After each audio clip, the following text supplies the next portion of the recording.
Hey guys, it's your girl Starr Kraziness, and I'm coming to you with another Love and Hip Hop ATL recap.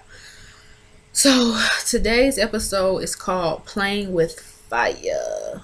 Fire and desire. Ain't that a song, y'all? I think. But it's episode 7, season 4. Or is it season 5 now? Season 5, my bad. So I'm just gonna go off and say this episode, it wasn't there for me. It stayed at a level of and it never graduated to a level of where it made me like, oh snap, really? That's what's going down in ATL that I didn't know about, but. Yeah, but anyway, let's go ahead and get into it. So we have Carly Red and Tommy.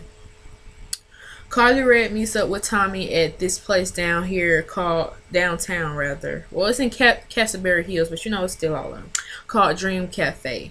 And basically, they're just having to sit down. Carly's saying, well, I heard you when it told Jocelyn that I was talking about her. And, Tommy, she was calm, cool, collected this time. And she was like, well, you have been talking about her. And Carly Red was like, no. I just been saying that we've been going through our little situation, but I did not say I was, talking bad about her. That was, dime piece. And like with Carly Red, she just throw people under the bus so she can save face. But she messy already. So messy, petty, and nasty. Yeah, I said it. Messy, petty, and nasty. Read a book. I don't care. Whatever.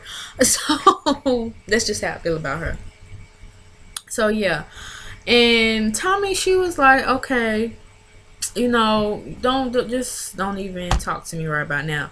So Carly took upon herself, knowing she already had a little setup for the setup.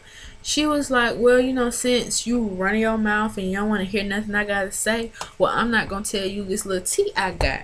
And she was like, basically, I was like, go ahead and tell me, stop being like that. Just because I told Jocelyn that you was being messy, I mean, come on, but you a messy chick already. So she was like, no, I'm going to save it for a later date. You'll find out, but it won't be coming from my mouth. So we leave from there. And we have Jocelyn and Dawn. Jocelyn is house shopping because she's tired of staying at a little hotel or whatever that she got with Stevie. Come to find out, her and Stevie ain't even been sleeping in the same bed, let alone being in the same area. So Dawn and Jocelyn talk about how they got over the past and how Stevie needs to grow up and get over the past. Yeah, she said some malicious things about the two of them, but let bygones be bygones. That's in the past. Jocelyn done accepted her for who she is, and it is what it is. So let's just not dwell on the past. But I get what Stevie J saying. Dawn was talking all this and that, saying that I'm married. She was this, she was that. So I kind of get where he's coming from. But they have from what I'm seeing, they had like a real cool bond, and she just want to have her friend back.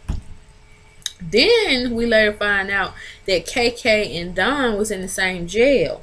So, they hit it off, but KK told Dawn when she get out, she gonna hit her up and they can, I guess, hang out, whatever. Dawn never hit her up. So I guess KK was feeling salty about that and ran and told Tommy what happened and saying, I don't even know, but it's irrelevant. But, Tommy was saying that Dawn was talking about her. Oh, excuse me, y'all. About her, who is she? She really not nobody. But then guess who shows up? Stevie J. And he like appalled to see Dawn right across from Jocelyn. And he was like, oh, okay, I thought we was just me and you doing this house shopping, but now you got your so-called best friend back in the picture. And then they go into the whole contract thing where Jocelyn, she wants to see the contract where it says that Stevie has all the rights and everything she do has to go by him. And he just like, okay, you want to do all these moves without me? Well, just know they have to go through me at some point in time for me to write it off and be like, yes, she can do that. So do that, Jocelyn. Jocelyn like, look, I'm a boss. Beep. So you need to go ahead and give me what I need so I don't have to deal with you like this no more, because you keep wavering this over my head that everything gotta come through you. You made me, blah, blah, blah. We all know. Okay. And she's like, I still love you. And she was saying how she just want him to be her husband. You know, let's just not even mix business with pleasure. Let's just have a marriage and let somebody else handle the business when it's coming to me. True, because you can't mix business with pleasure all the time. So she just wants him to stop being a controlling man and telling her what she needs to do and stuff like that. Well, that was it with any woman, but yeah. But you know, we're on the street, they ain't together no more, so whatever. So next thing we have Carly Red at her Mercy store down here in Georgia at Stonecrest. Like I said, I think I don't think it was the last episode, but probably the episode before when I did a recap, I seen the store. It's not all that, but I'm not gonna throw that major shade that way. If you ever down in Atlanta and you in the Lithonia area, because that's where Stonecrest is, you check it out and you let me know what you see. Okay, so you know, she just basically talking about how she got this little thing she wants to, you know, do with Scrap de Leon. So he walks in the door, and you know, she called him actually, and he was like, I don't know if this is set up. You know, Tierra and Tommy might come out at me, and I'm gonna have to, you know, run for cover and stuff like that. And I'm like, yeah, you never can trust with these women. So, but that wasn't the case.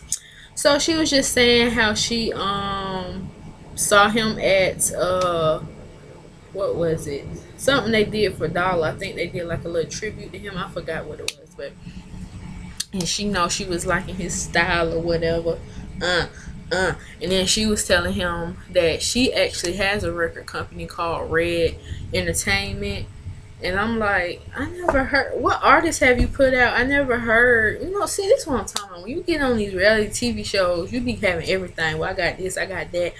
I ain't never heard of it. I'm just saying. Have you viewers heard of it? I ain't heard of it.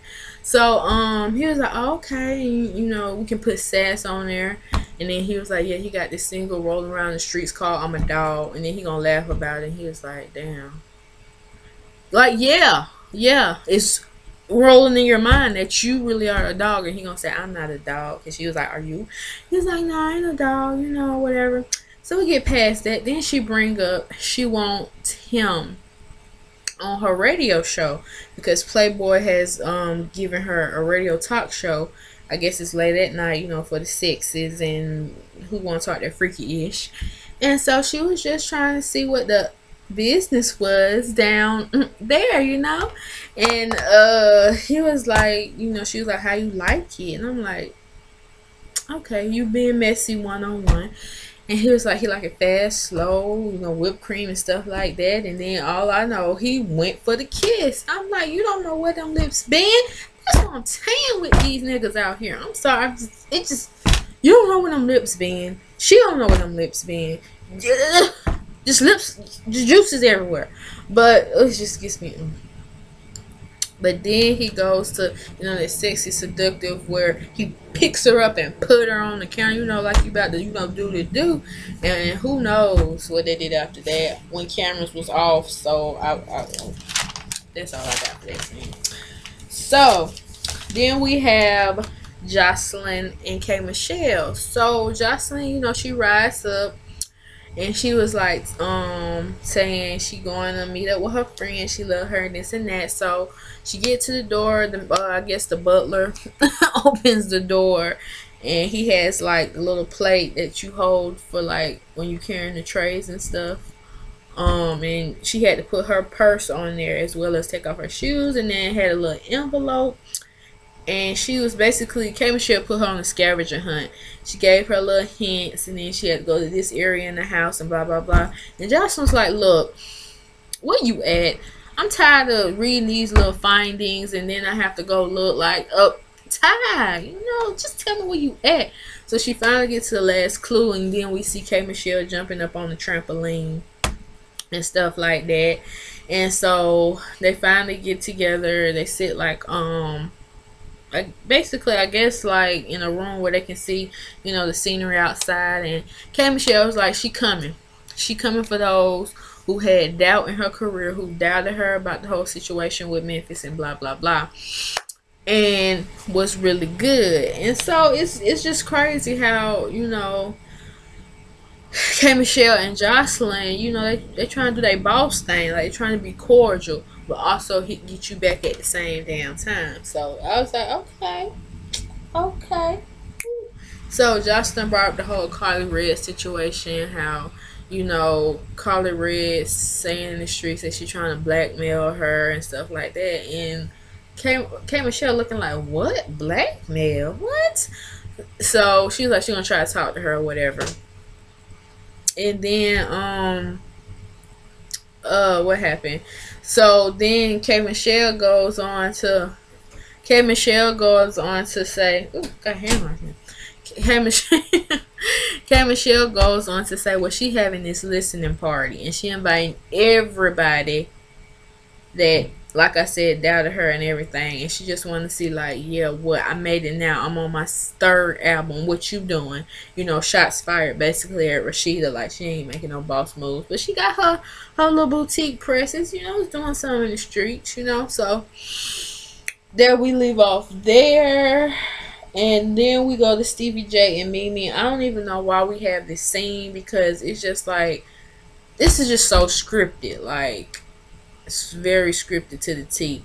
But he comes over there, basically drops a bomb like, hey, me and Jocelyn ain't getting along. When I went to go house shopping with her, she had Dawn the Rat over there. So I'm going to need a place to crash for a couple of days so I get this figure out what's going on between us. And Mimi like, what? Hold on. Crash for a couple of days? Yes. He said he wants to crash at your house. And like you always do, you take him back. Okay, come on, let's go. And he was like, it'll probably work. But then she has a relationship. I don't think well, you know what? I was about to say, I don't think if she was dating a dude, he would cross that path. But Stevie crazy. And he still got Mimi wrapped around her finger. It don't even have nothing to do with Eva. But, he was saying he could be there for Eva and it'd be good for her and stuff like that. But then she brings up, well, I gotta tell Chris. And he was like, okay, I don't really know why, but, it is what it is. So, but she ends up letting him stay, which is a crazy thing to do. I don't even know why.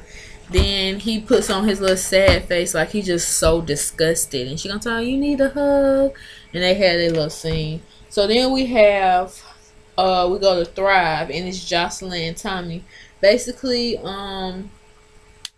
Tommy apologized for acting a crazy bum, plick, fool at Jocelyn's video premiere party.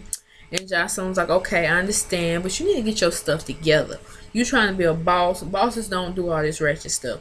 We're trying to make it to the top. We're trying to stay at the top. We're trying to get this money. Okay, so all that other stuff you're doing is for high schoolers.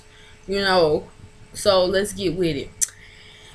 And she was like, I understand, but this is at first she's like, I'm gonna do what I want to do, is whatever. And then she just break down in tears, talking about she been abusing the bottle, because the whole Scrap De Leon situation, and she just got a lot going on. She just don't know what to do, blah blah blah. Jocelyn like, okay, I've been there, done that, but step your game up. Get yourself together. Get what you think is gonna work for you.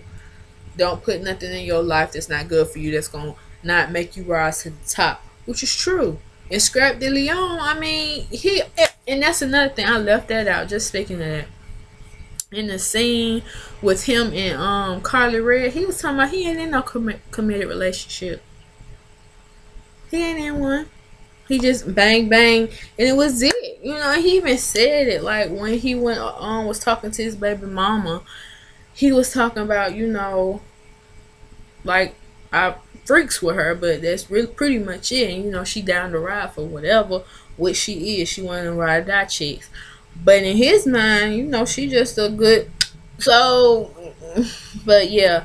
So she really get it. She need to move on to somebody who really gives a damn about her and make her money. Okay, however that is. So then we get to Dime and Carly Red. So, tisk. Carly Red, when we come to the scene, she texting Scrap De Leon. And you know, she said she feeling him, she liking him now, and this and that. And I'm like, what the hell? Did you not see the dilemma he has going on already with crazy ass Tommy? Then we got baby mama drama with Tiara. Like, why would you even want to put yourself in that triangle? And so, like, she want to make it a rectangle now. Like, really? So, yeah, she was like, well, I know why they crazy for him. No, he, don't get me wrong, he a good looking brother. Yes, he is. But I be damned if I'm gonna be in a rectangular, because now she's part of that triangle, so it's done branched out to a rectangular relationship. No. So she was just saying, you know, they've been talking, and Life Jennings, I didn't know he ain't been hitting her up since the whole Playboy scene they did for us on the last 2 episodes ago. He ain't been hearing up, so you know, she went to the next thing that came her way, which she couldn't find nobody new. I'm just like, but anyway. So then Dime, she dropped some bombshell on us talking about, well, you know, Scrappy, Paul Scrappy, little Scrappy, she's naive Scrappy. She talking about he FaceTiming her. And I'm like, out of all the people, hey. So, but I think he really just doing it to get back at Bambi, because he, you know, he found out in the last episode that she messing with somebody else. But when he was trying to move on, she was, you know, giving him a little ultimatum. So, you know how ladies do. We give you what we want you to do, and you do with what you want to do, but we still gonna do our thing, just like men. So, yeah. So she was like, well, he been texting me saying he want to spend time with me, this and that. And around this time, I don't think nobody really knew that they had broke up. So she's just trying to figure out, if you go with Bambi, why you hit me up? You know, stuff like that. So they both they messing with some scraps. But I like my little Scrappy Paul. Okay, so then we go to Mimi and Chris. So Mimi invites Chris to come over to basically drop the bomb. Well, hey, Stevie gonna be crashing here for some days, probably some months. Hell, I don't know. So that's what the problem is. Chris ain't having it. She kind of knew by Stevie coming back to Atlanta, and you know, Jocelyn coming back to Atlanta, that it was going to hinder her and Mimi relationship. So, and she ain't trying to be in no mess, and I don't blame you. You ain't trying to be in this seat with these baby mama drama, or in this case baby daddy drama, and you know, the crazy wife, because Jocelyn is crazy. She will get straight, okay, like she did at the party. So basically Chris was like, look, I love you, but if you gonna have all this going on, I'm gonna need to step back, because personally I ain't trying to be all in all this. When they was gone was perfect, but now you're trying to include everybody, and I know you're trying to do it for your daughter, you know, because she don't want to mess up nothing, you know, the family dynamics or whatever, which is respectable. But I think, once again, I think that whole relationship was scripted, because like, really, we didn't hear nothing about you at all, and now supposedly surprise, we have Mimi being a lesbian now. And then with Chris, she don't even notify herself as a lesbian. She said she was born in the wrong body, but mentally she is, you know, a male. I was like, okay, cool. But yeah, she just said, I'm gonna need to step back. I have so much love for you. That was the best relationship I had with you, but I got to go. I cannot be in the middle of this, once again, another triangle. So yeah, she definitely ain't trying to be part of the rectangle crew. Okay, and I ain't mad at her. So then we have K Michelle at her mindful video shoot. You know, if you saw the video, you know how I looked at. I actually saw the video not too long ago, and I'm just like, all right, get them, Kay, get them. So yeah, so then she said she invites Carly Red, and Carly Red, you know, just boosting her like, I like this girl, you know, you better tell them you know, this and that. So, she was like, well, let me talk to you in the trailer, because, you know, they still needed her to do some stuff on set. So she get back there, and she was basically like, this girl's crazy. She said Rashid don't put a hex on her. She put some voodoo on her because she just, you know, been having some bad things happening. You know, she been having to get these people corrected and in check. You hear me? Formation on them hoes. You know, I'm like, so, yeah, so I'm just like, oh my goodness. So then K Michelle talks about how she's once again having her listening party and she's inviting everybody. So she pulled out some invitations. Carla Red had her invitation. Mimi had her invitation. Rashida had her invitation. And then Carla Red, okay, where's, you know, Dime? Because I thought y'all was cool, you know. She was like, no, I ain't checking for that. And she ain't checking for me, so no. She don't got no invitation. She ain't coming. She is non-existent, okay? And I was like, well, I didn't even know they was friends, but hey. And they actually got a little beef going. So like I said, scripted. So yeah. So then we go to Mimi's house. She still feels down about the whole Chris and her breaking up, but her and Aaron are going to celebrate their birthdays at this place called the what it was, M Bar. And she gonna try to get you know, this whatever happened, what her and Chris happened off her noggin. So she gets there, you know, everybody like, what's up, what's up, what's up, and stuff like that. And then Carly Red got to be messy. She gonna tell who was there? It was Dime, Rashida, and Mimi. So she was gonna tell them, well, you know, K Michelle is back. K Michelle is back. Oh Lord, K Michelle is back. K Michelle is back, and she's gonna stay, and she, you know, checking for people. But on the brighter note, she's having a listening party, and she wanted me to pass out the invitations. So Mimi got one.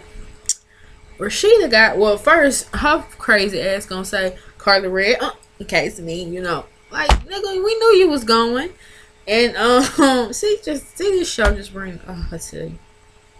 But then she gave Mimi one, she gave Rashida one. Dime Peeps was like, where mine at? And Carly Red was like, you didn't get one, sweetie. And she was like, oh, okay. I didn't want to go anyway. And so Mimi was like, okay, you can have mine. So she gave Dime her invitation, and she looked at it and she said, oh, make it rain. Make it rain, because she don't care anyway. She just, you know, want to know what hers was, because she thought they was cool. Same thing you thought with Jocelyn, Dime Piece. You thought y'all was cool, and look what happened with that. So then we go to we have Bambi. She comes in there with her newfound boo Chaz that she met off the double date with Bambi and Walker. You know, they doing that little thing. Then Rashida and Bam Rashida and Big Booty Judy, I call her Dime Piece. They walk over there, and then Dime, you know, she want to start some trouble. You know, just throw a little mess out there, see if somebody catch it. She was like, well, you know, I see you got your new boo, but Scrap in here, you hit me up, FaceTiming me, saying you want to spend time with me, blah, blah, blah.